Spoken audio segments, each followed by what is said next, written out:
എല്ലാവർക്കും നമസ്കാരം. പലരും ചോദിക്കുന്നൊരു ചോദ്യം, എനിക്ക് വല്ലാത്തൊരു പേടിയാണ്, എന്തെന്നില്ലാത്തൊരു പേടിയുണ്ട്, എന്താ ചെയ്യുക?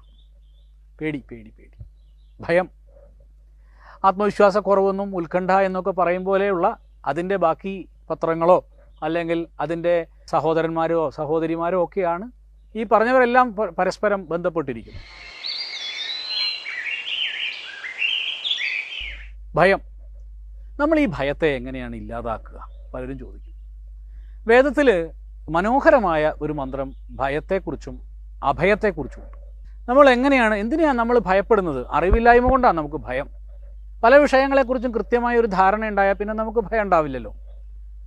നമ്മുടെ ഭയം എന്തിനെക്കുറിച്ചാണ്? നമ്മളുടെ എന്തെങ്കിലും ആരെങ്കിലും എടുത്തുകൊണ്ടോ എന്ന് വിചാരിച്ചാണോ?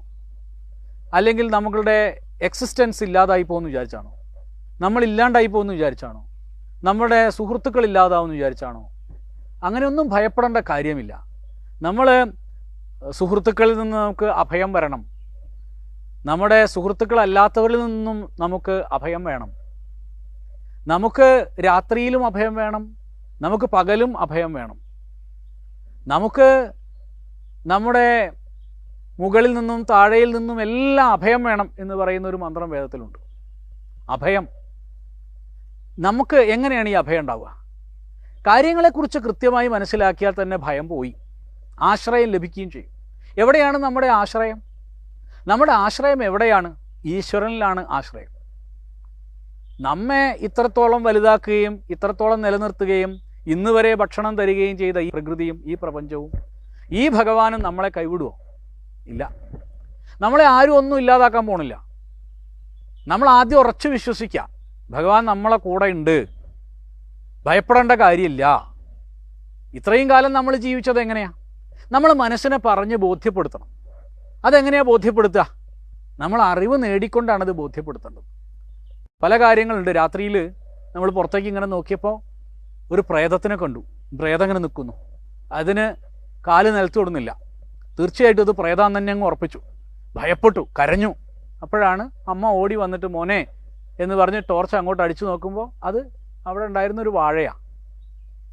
അപ്പോൾ ആ പ്രകാശം വന്ന സമയത്ത് അത് വാഴയാണെന്ന ബോധം ഉദിച്ചപ്പോൾ അത് പ്രേതമല്ല എന്ന ബോധം നമുക്കുണ്ടായി. അങ്ങനെയല്ലേ?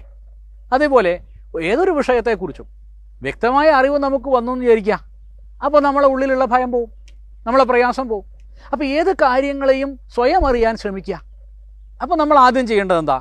നമ്മളെ ഉള്ളിലുള്ള ഭയം എന്തുകൊണ്ടാണെന്ന് നമ്മൾ തന്നെ സ്വയം നിരീക്ഷിക്കും. നമ്മളെ ഉള്ളിലേക്ക് നമ്മളൊന്ന് നോക്കുക. എന്തിനാണ് എനിക്ക് ഭയം? എന്തിനാ പേടി? നമ്മളെ പ്രയാസം എന്തിനു വേണ്ടിയാ? മനസ്സിലായി, ഇന്ന കാര്യം കൊണ്ടാണ് പേടി. ശരി, ആ പേടി മാറാൻ എന്താ നമ്മൾ ചെയ്യുക? അതിനെക്കുറിച്ച് ശരിയായ രീതിയിൽ മനസ്സിലാക്കുമ്പോൾ നമ്മൾ എന്ത് ഉൾക്കൊണ്ടു? ഓ, ഇത് ഇത്രയേ ഉള്ളൂ, അല്ലെങ്കിൽ ഈ കരുതലാണ് ഇതിന് വേണ്ടത്. ശരി, ആ കരുതൽ വെക്കാം. അങ്ങനെ എല്ലാം കൊണ്ടും നമ്മൾ ബുദ്ധി കൊണ്ട് സജ്ജമാവുമ്പോൾ നമ്മുടെ ഉള്ളിലുള്ള ഭയം പോയി. ഏത് വിഷയവും അങ്ങനെയാണ്. പ്രയാസപ്പെടുന്ന ഒരുപാട് വിഷയങ്ങളുണ്ടാവും. ആ വിഷയങ്ങളെക്കുറിച്ച് നമ്മൾ പഠിക്കാൻ ശ്രമിക്കാം. അതിന് പറ്റിയ ആചാര്യന്മാരെയോ അല്ലെങ്കിൽ ഗുരുക്കന്മാരെയോ ടീച്ചേഴ്സിനെയോ ഗൈഡിനെയോ സമീപിക്കാം. അങ്ങനെ അവർ നമ്മൾക്ക് കൂടുതൽ വിവരങ്ങൾ പറഞ്ഞു തരും. അങ്ങനെ നമ്മൾ ആ കാര്യത്തിലൂടെ അറിവ് സമ്പാദിക്കാം. അതേപോലെയോ ശാസ്ത്രങ്ങൾ അധ്യയനം ചെയ്യാം, വേദാദി ശാസ്ത്രങ്ങൾ അധ്യയനം ചെയ്യാം, അത് പഠിക്കാം. അതിനകത്തുള്ള മന്ത്രങ്ങൾ വാരം വാരം നമ്മൾ ചൊല്ലി നോക്കാം, അതിൻ്റെ അർത്ഥം എന്താണെന്ന് നോക്കാം. അതിനെക്കുറിച്ച് വിചിന്തനം ചെയ്യാം.